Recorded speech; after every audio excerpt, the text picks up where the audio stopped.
The diplomatic question. Ambassador Nix of the Azurian Confederation stepped through the airlock of Earth's orbital diplomatic station, Concordia, with measured grace. Her iridescent blue skin shimmered under the station's lights as four pupilless silver eyes surveyed her surroundings. The welcoming party consisted of 5 humans, 3 in formal diplomatic attire and 2 in what was clearly military dress, complete with sidearms holstered at their hips. Ambassador Nix, "Welcome to Concordia Station," said a woman with deep brown skin and close-cropped silver hair. "I am Director Helena Vega, Earth's Chief Diplomatic Officer. We're honored to host the first official Azurian representative." Nix inclined her head, elongated fingers performing the traditional 6-point gesture of her people. "The honor is mutual, Director Vega. The Azurian Confederation has long awaited this exchange." As they began walking through the station's main concourse, Nix couldn't help but notice details that seemed at odds with a facility dedicated to peace and diplomacy. Security checkpoints were positioned at regular intervals. Nearly every human they passed, even those in civilian clothing, appeared to be armed in some capacity. Some carried visible sidearms. Others had what looked like concealed weapons, creating subtle bulges beneath their clothing. At a junction where 4 corridors met, Nix observed a group of adolescent humans practicing with training weapons under the supervision of an older instructor. The youths moved with practiced precision, their faces marked with intense concentration. "Is this typical education for your young?" Nix asked, unable to hide her curiosity. Director Vega followed her gaze. "Basic defense training. Yes, it's standard curriculum for all citizens beginning at age 12. "Fascinating," Nix replied, careful to keep her tone neutral. "In Azurian society, weapons training is reserved exclusively for our specialized guardian caste. The average citizen would never encounter a weapon in their lifetime." Something flickered across Vega's face, surprise, perhaps, or concealed judgment. "Cultural differences are why diplomatic missions like yours are so valuable, Ambassador." They continued their tour, passing through hydroponics bays, where earth plants grew alongside carefully cultivated alien specimens, recreation areas where off-duty personnel engaged in competitive physical activities, and scientific laboratories where humans in white coats worked alongside automated systems.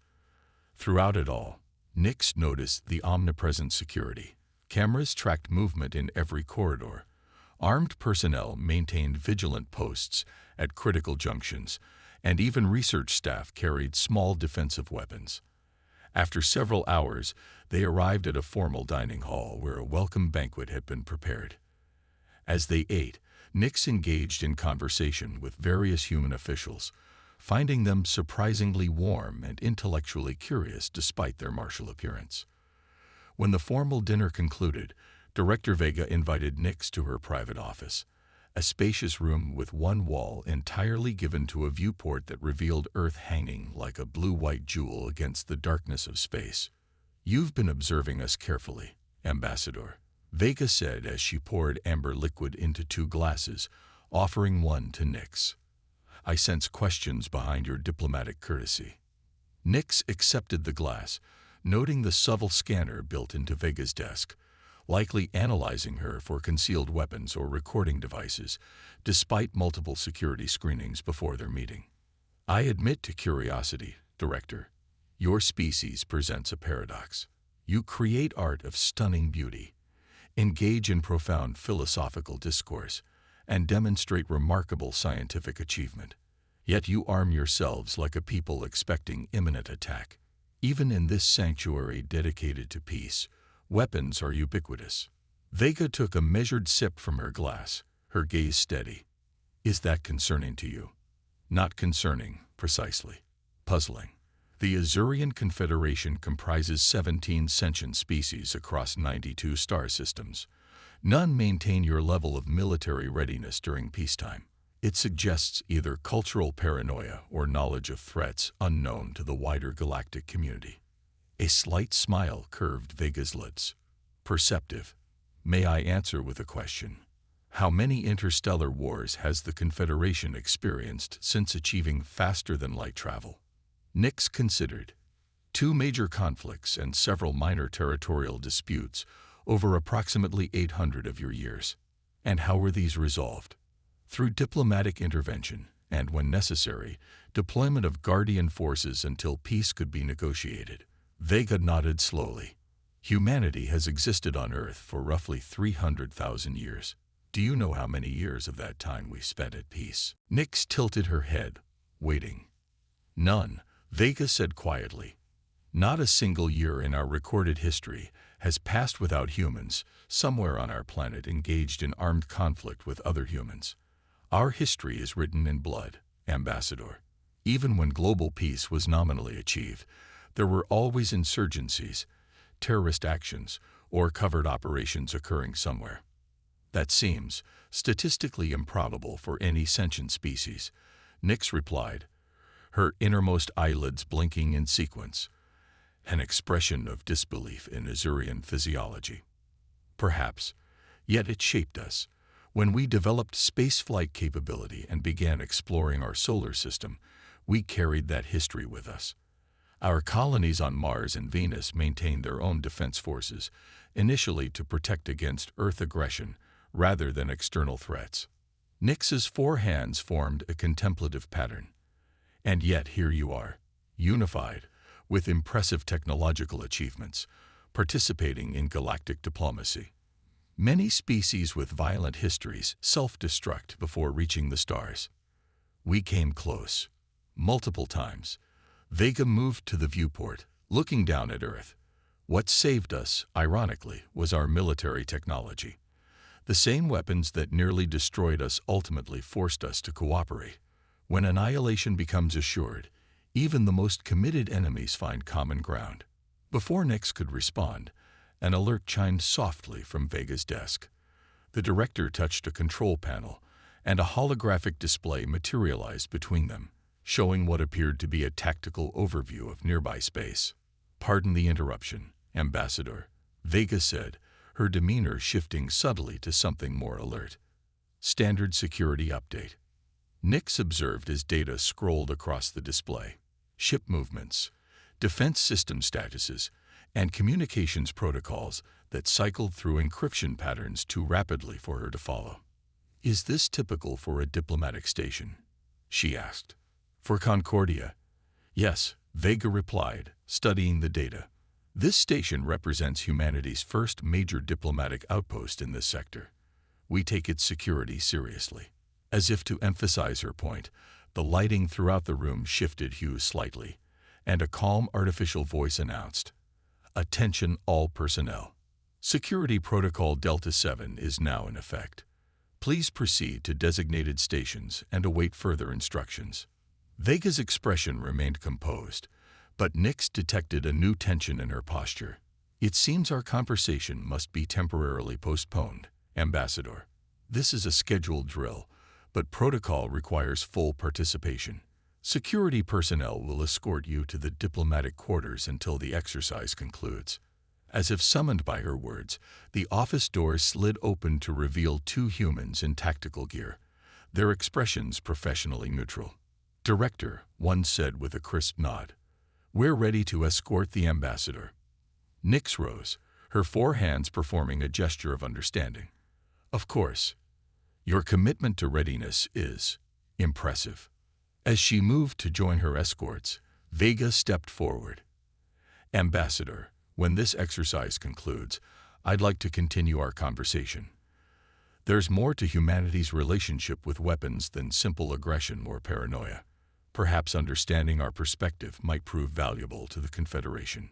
"I look forward to it, Director," Nix replied, noting how smoothly the station had transformed around them. Personnel moved with practiced efficiency through corridors, security barriers deployed from concealed recesses, and surveillance systems shifted to higher alert modes. Despite Vega's reassurance that this was merely an exercise, the speed and precision suggested a people intimately familiar with actual crisis response. As her escorts guided her through corridors, now humming with purposeful activity, Nix contemplated the contradiction of these humans, creators of music and mathematics who also design weapons with remarkable efficiency, philosophers who trained their children in combat arts, diplomats who never ventured far from their sidearms. Perhaps Director Vega was right. Perhaps there was something valuable to learn here, something beyond the simple assumption that humans were inherently warlike. The question was whether that lesson would prove reassuring or terrifying to the wider galactic community. The diplomatic quarters sealed behind her with a soft hiss, leaving Nyx alone with her thoughts as alarms continued to echo throughout the station. Through the viewport, Earth rotated serenely, its blue-white surface offering no answers to the questions forming in her mind. The revelation. The diplomatic quarters maintained an atmosphere of calm that felt increasingly at odds with the activity Nyx could sense beyond its walls. What had begun as a scheduled drill showed no signs of concluding after 3 standard hours. Monitoring the information panel near the viewport, she noted increased movement of vessels around the station and communication frequencies operating at maximum capacity. When the door finally slid open, it wasn't the security detail but Director Vega herself who entered, now dressed in a fitted black uniform adorned with insignia Nyx hadn't seen before. "Ambassador," Vega said, her tone formal but urgent. "I apologize for the extended isolation. What began as a standard security exercise has evolved into an actual situation requiring our attention." Nyx rose, her 4 silver eyes fixed on Vega's changed appearance. "I sensed as much. Your new attire suggests a role beyond diplomacy." A tight smile flickered across Vega's face. "Perceptive. In addition to my diplomatic responsibilities, I hold the rank of commander in Earth's Defense Force. Most senior human diplomats maintain dual commissions, a practice that began during our early space expansion." "What situation requires a diplomat to become a military commander?" Nyx asked. Instead of answering directly, Vega gestured toward the door. "Would you accompany me to the command center? I believe it would answer several of your earlier questions regarding humanity's relationship with weaponry."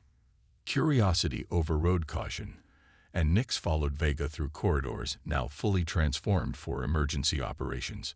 Civilians had disappeared, replaced by personnel in various military uniforms, moving with practiced efficiency.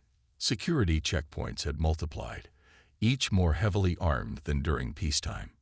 They entered a massive spherical chamber at Concordia's core, a command center unlike anything in Nyx's experience.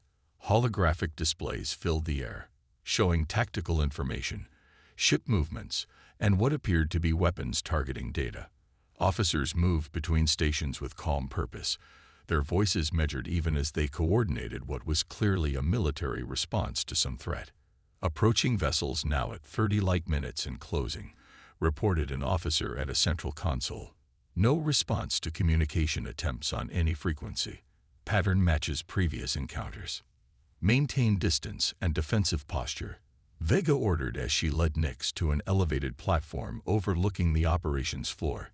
"Ambassador, what you're witnessing is the reason humanity remains armed even in our most peaceful endeavors." On the main display, Nyx could now see what had triggered the alert: a cluster of ships approaching on a direct intercept course with Concordia Station. Their design was unlike any she recognized from Confederation records. Angular, predatory shapes with hull configurations that seemed designed for aggression rather than exploration or commerce. "Who are they?" she asked. "We call them the Harvesters," Vega replied, her voice low. "Our first encounter was 17 Earth years ago, when they attacked an outpost in the Thoth CD system. They left no survivors, only recordings that showed their methods. They extract resources, including biological components from sentient beings." A chill passed through Nyx's neural pathways.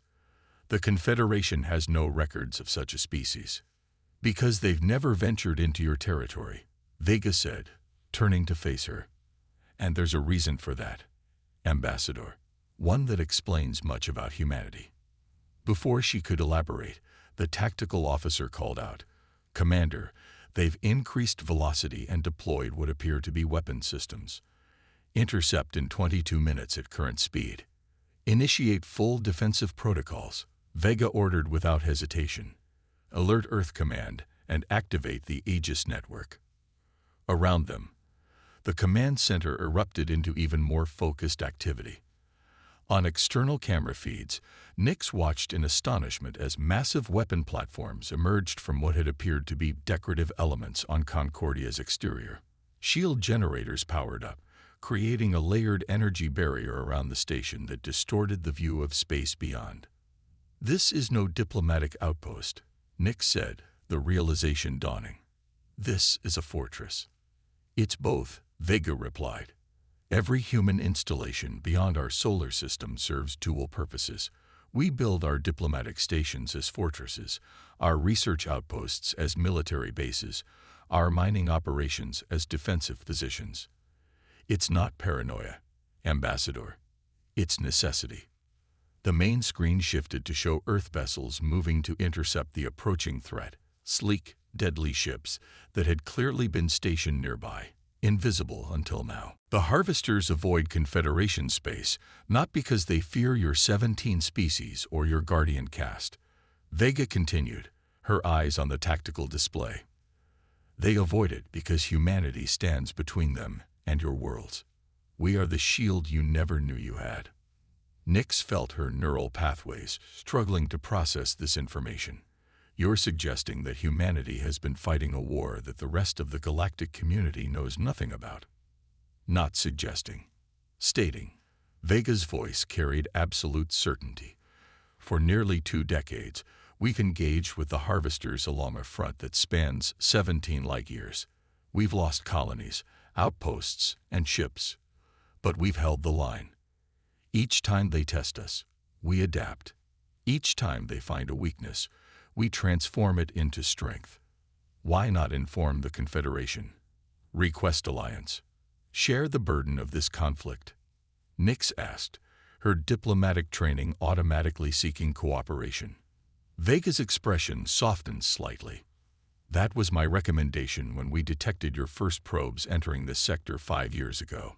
Others disagreed, arguing that introducing a 17-species confederation with varying military capabilities and complex political structures would destabilize our defense strategy."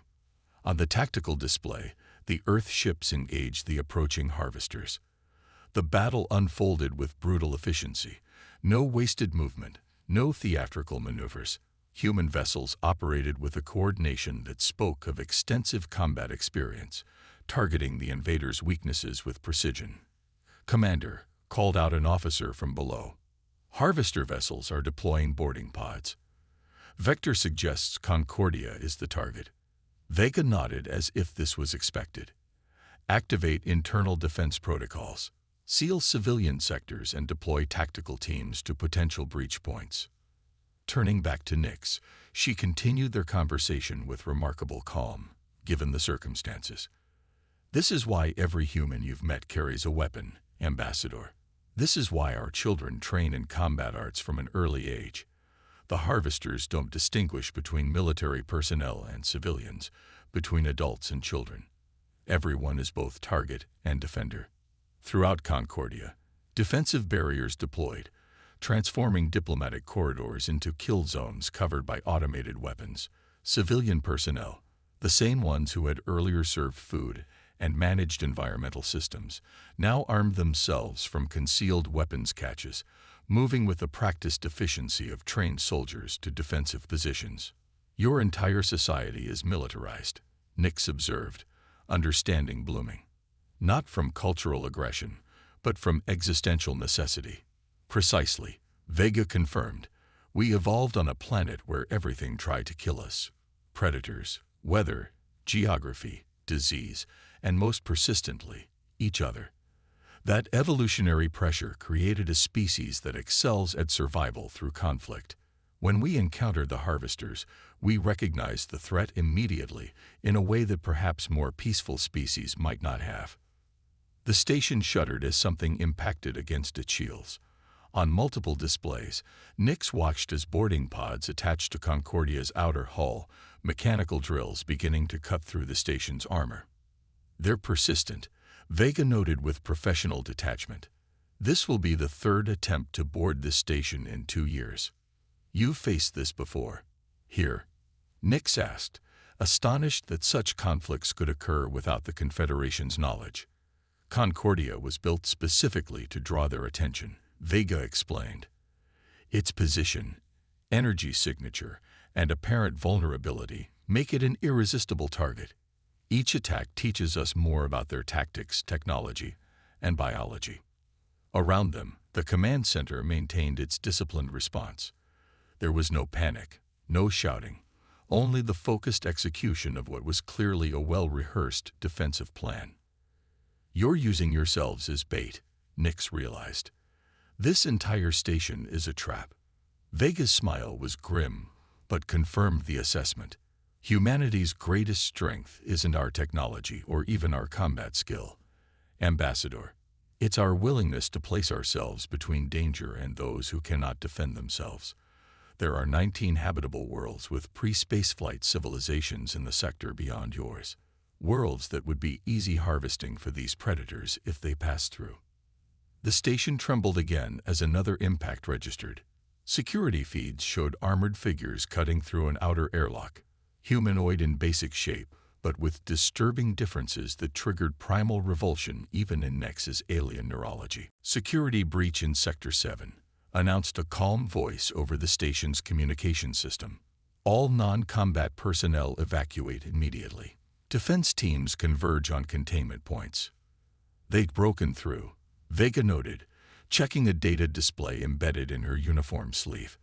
I apologize, Ambassador, but this is where human diplomacy temporarily yields to human military action. Security will escort you to a protected evacuation vessel. I wish to stay, Nix said, surprising herself with the request. If humanity has indeed been standing as an unknown shield for the Confederation, I should witness the cost of that protection firsthand. Vega studied her for a long moment before nodding. Very well. Stay close to me. What followed was a lesson in the reality behind humanity's armed nature. From hidden compartments throughout the command center, personnel retrieved weapons and armor, transforming from technicians and analysts into combat-ready soldiers within moments. Vega herself donned a lightweight exoskeleton that enhanced her strength and speed, checking a sleek rifle with practiced efficiency. Through security feeds, Nix watched the harvesters advance through Concordia's outer sections, tall, pale humanoids encased in chitinous armor, wielding technology that seemed grown rather than manufactured. They moved with predatory purpose, examining everything they encountered as potential resources to be harvested. The humans met them with coordinated resistance that spoke of extensive experience fighting this enemy. Defense teams used the station's architecture against the invaders, channeling them into prepared kill zones, deploying specialized weapons that targeted weaknesses in their biological armor. Our first encounters were devastating, Vega explained as they monitored the battle. We had no experience with their physiology or technology. Each engagement since has improved our response. What you're witnessing is the result of 17 years of adaptation.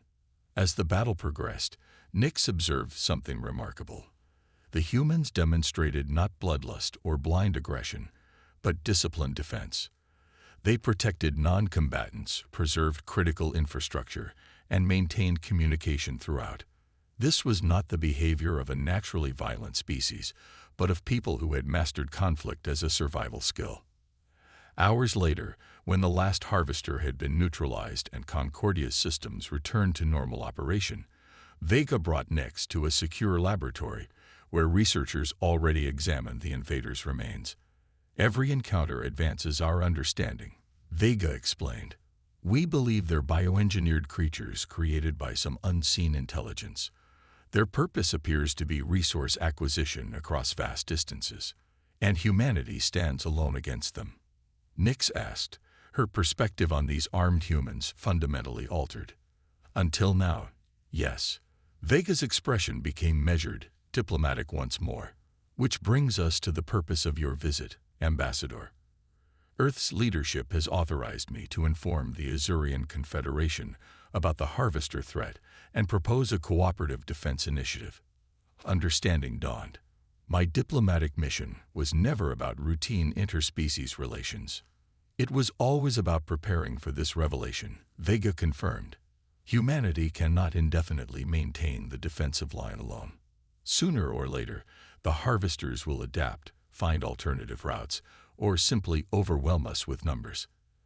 As they returned to the diplomatic section of Concordia, now being rapidly restored to its peaceful appearance, Nyx contemplated how completely her understanding of humans had been transformed. What she had initially perceived as unnecessary militarism was in fact the vigilance of guardians who had placed themselves between a predatory force and unsuspecting civilizations. When I returned to the Confederation, she said as they stood once again before the viewport showing Earth, "I will convey what I've witnessed. My people must understand that humanity's relationship with weapons isn't about aggression.